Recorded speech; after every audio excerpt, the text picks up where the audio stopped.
If there's a single tableau that kind of sums up the moment we're living in, it's a group of half-demented 80-year-olds sitting around yelling about things they don't really understand. And no, that's not Thanksgiving dinner with the grandparents. It's our federal government, an organization run by people who don't care about the future because they don't have one. There may be no one in the country who cares less about the future of the United States than climate czar John Kerry, who turns 80 next week. Kerry turned up at a conference in the Middle East the other day and announced that at his advanced age, he's become a, quote, militant on the subject of coal-fired electricity plants. Watch this.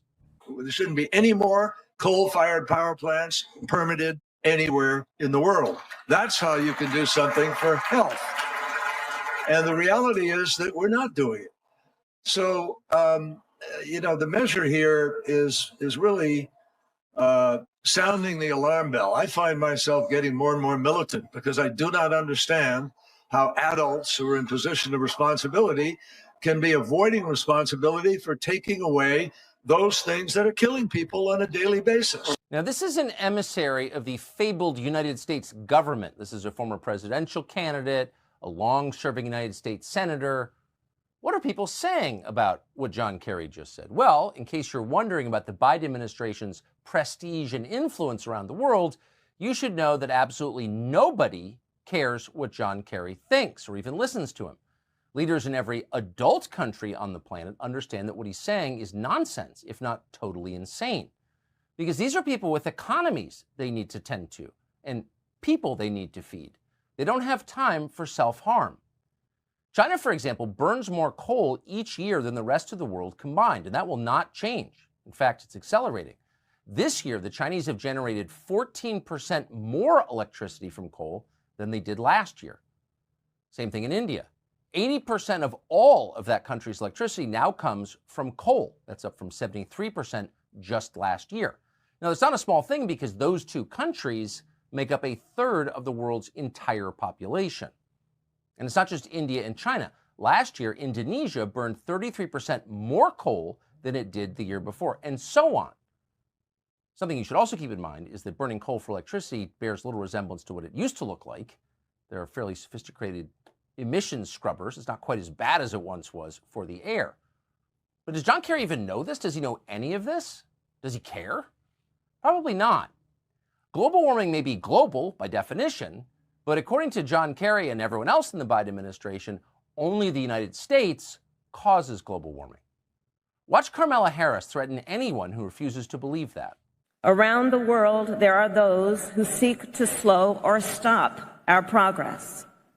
Leaders who deny climate science, delay climate action, and spread misinformation. Corporations that greenwash climate inaction and lobby for billions of dollars in fossil fuel subsidies. In the face of their resistance, and in the context of this moment, we must do more. Obey or will hurt you. Now, in a healthy, decent society, of course, everything you hear is measured through a binary. Is it true? Is it false? Is the person saying it an honest person or a liar? Misinformation is not a category. But in America in 2023, the question of whether something is true or false is immaterial. The only thing that matters is, does it challenge the regime? Is it, in other words, misinformation? And if it is, Kamala Harris suggests, they're going to punish you. The only crime is questioning what the people in charge are doing. Now, if it looks like people like Kamala Harris and John Kerry are getting a lot more radical recently, they are. It's not your imagination. As the grand project of neoliberalism fails spectacularly around the world, collapsing under the weight of its own absurdity, the people who lead that project inevitably become increasingly hysterical and inward and apocalyptic. At this point, they are secular millennialists. They're screaming about doomsday like Jim Jones and his compound in Guyana.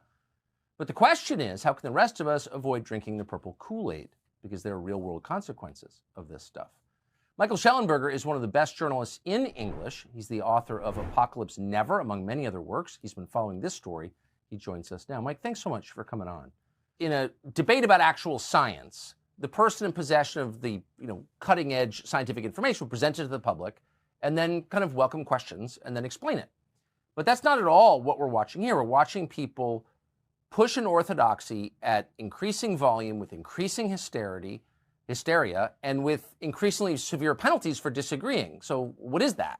Yeah, I mean, I think what's so interesting about what's happening right now, Tucker, is that just even a year or two ago, global elites used to pretend to care about people, but they're not even pretending anymore. I mean, here they fly their private jets, separate private jets, including for the Prime Minister of Britain, his Foreign Secretary, King Charles, all taking their own private jet at the very moment that they're raising energy prices to historically high levels.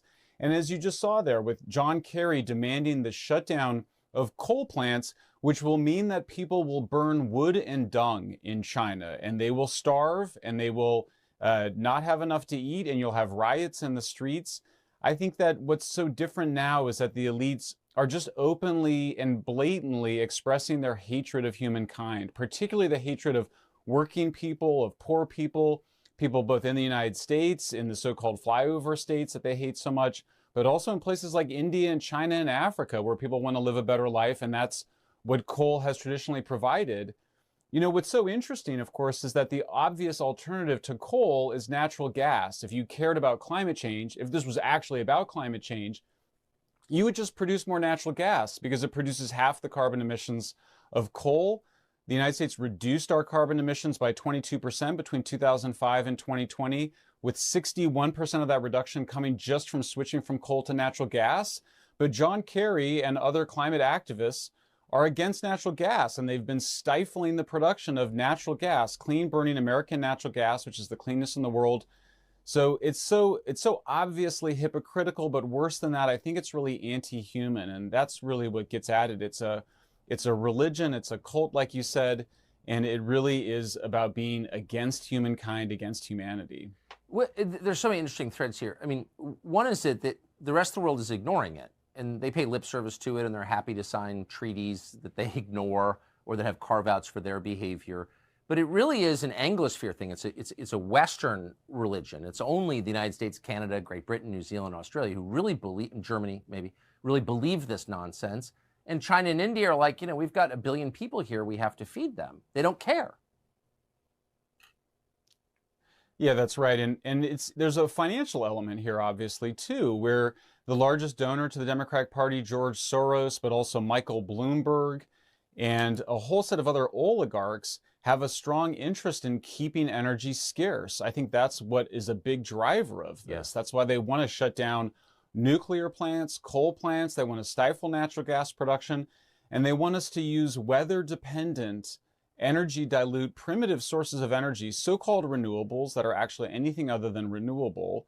And these are technologies that require 300 to 900 times more land than natural gas or nuclear plants, and that keep energy expensive and scarce so that they can control the energy markets around the world. And so it's really all three of these things. It's sort of a grotesque display of anti-human power, of elitist power. It's also a religion. These guys actually think of themselves as saving the planet, but it's just a grift. It's a scam in order to keep energy supplies, energy which should be abundant. I mean, natural gas and nuclear are, basically infinite sources of energy, and trying to keep us scarce and keep energy scarce and dependent so that they can exercise greater control over the population. Where are the energy companies, the oil and gas companies in this? You would think, since they're famously profitable and big, some of the biggest companies in the world, that they would be making a lot of noise pushing back. They do in subtle ways, but they don't do it in public. Why is that? Well, they've basically been bullied into submission. And so you've seen the ESG movement has basically convinced the world that natural gas and nuclear are bad, and that, solar panels made by Uyghur Muslims in China and wind turbines, which are threatening to make the North Atlantic right whale extinct in the United States, that those are somehow better for the environment. It's a complete corruption of science, of rationality. Anybody can see that natural gas and nuclear are the superior forms of energy, but the ESG movement has used political activism to put pressure, and also used pension funds to put pressure on the oil and gas industries to basically sell out their main product. I mean, here you have it's actually in many cases cheaper. I mean, natural gas is so abundant in the United States. It should be one of our greatest export commodities. And so they've gotten the pension funds organized through ESG. They've gotten the political actors like Gavin Newsom, the governor of California, to campaign against oil and gas, even though it's been the biggest driver of carbon emissions reductions over the last 20 years, and not just in the United States. I mean, people don't know that carbon emissions peaked in Britain and France and Germany in the mid-70s, mostly because of natural gas and nuclear. So I think you've just seen, cowardice set in response to some pretty intense ESG bullying by activist pension funds and by, frankly, sociopathic political leaders like Gavin Newsom. So, I mean, since this is fundamentally nonsense, the math doesn't work, as they say. Wind farms can't power the New York City subway. They can't fly airplanes. I mean, it's like, actually, if you don't have cheap energy, you don't have advanced civilization. So how long does this kind of posturing go on before it has to end? I think, Tucker, I think you said it exactly right. I mean, we know that the pillars of civilization are cheap energy, meritocracy, law and order, and free speech. And all four of those pillars are currently under attack. And so you start with cheap energy. I mean, you can't maintain modern civilization without cheap energy. We know we couldn't have had the Industrial Revolution for physical reasons if they hadn't found coal and they hadn't made a use of coal with the steam engine. So the attack on cheap energy is truly an attack on modern civilization, and it should frighten us, and we should be aware to it and alive to it. I think, what gives me hope here is that, environmentalism, it used to have a kind of utopian, positive side. That's all gone. I mean, we saw with Greta Thunberg and Extinction Rebellion, it became very nihilistic. It became very anti-human. So dark, it was basically just about preventing the end of the world, preventing the apocalypse. They used to still try to hide their hatred of humanity a little bit. But this year, I mean, gloves are off and masks are off, and you can just see, here they are openly flying their private planes to a climate conference where they're demanding that ordinary people pay much more for energy, that we keep energy supplies secure. Our electric grids right now in the United States, Tucker, are in serious jeopardy. I mean, we're having reliability crises, not just in California. That's the most famous one, but we've seen it all over the country. Texas, we saw it in the Midwest and Southeast last year during winter. So we're seeing an attack on the grid, which is really a testament to modern civilization. It's happening everywhere at the same time, Europe, United States. What gives me hope is that I think it's finally becoming obvious to people that it's a scam, and that the people that are pushing this really hate civilization, or at least they hate civilization for others. They want it only for themselves, and that they're in the grip of a really dogmatic cult philosophy. I mean, I think it's fair to call it a death cult at this point, when you're stifling energy supplies that are necessary to keep people alive, allow poor people to escape from the use of wood and dung. I don't know what else you call that than an anti-human death cult. That's right. It's not environmentalism, it's the snarling face of tyranny, obviously. Final question. I read the other day that the new frontier in renewable energy, wind and solar, is to clear-cut forests, to cut all the trees down, because they somehow contribute to global warming too. And I sort of wonder, will people put up with that? What about are there still old-fashioned environmentalists who believed in trees, like Julia Butterfly Hill, who kept the redwood from being cut down by living in it? People actually cared about the physical environment. Will they rally and say, I'm sorry, you can't cut all the trees down? Or they just sit back and watch it happen?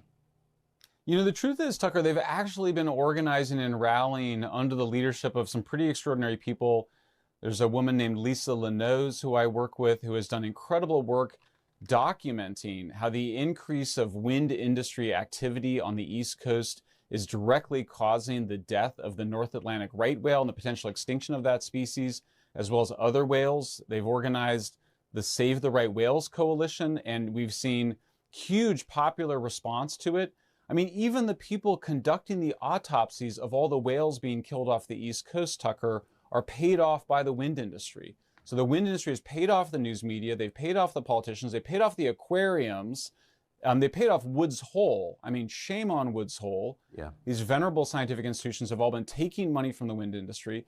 So we may not see it in the mainstream news media, but you can find it on free platforms, free speech platforms like X and Rumble. The true story of the resistance to these environmentally destructive, so-called renewable energy projects. There is a resistance rising, not just in the United States, by the way, but also by indigenous communities around the world, from Mexico to Norway. We see indigenous people fighting back against these big industrial wind farms.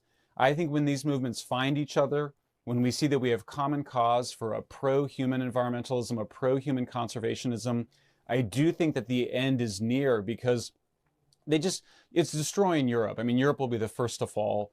You can already see Germany is in huge trouble because of the loss of the Nord Stream pipeline, but also because of its overdependence on land use intensive renewables. So I do think there's reason to have hope, but there's a lot more of a fight that we're gonna need to have over the next several months and years. Yeah. I wish they'd stop calling themselves environmentalists, because if you don't care about animals and trees, you are not an environmentalist. Sorry. Mike Schellenberger, who is, and a great journalist. I appreciate you coming on. Thank you. Thanks for having me, Tucker. Younger people say the news is full of lies. In Kennedy's motorcade. 239 people. The death of Jeffrey Epstein.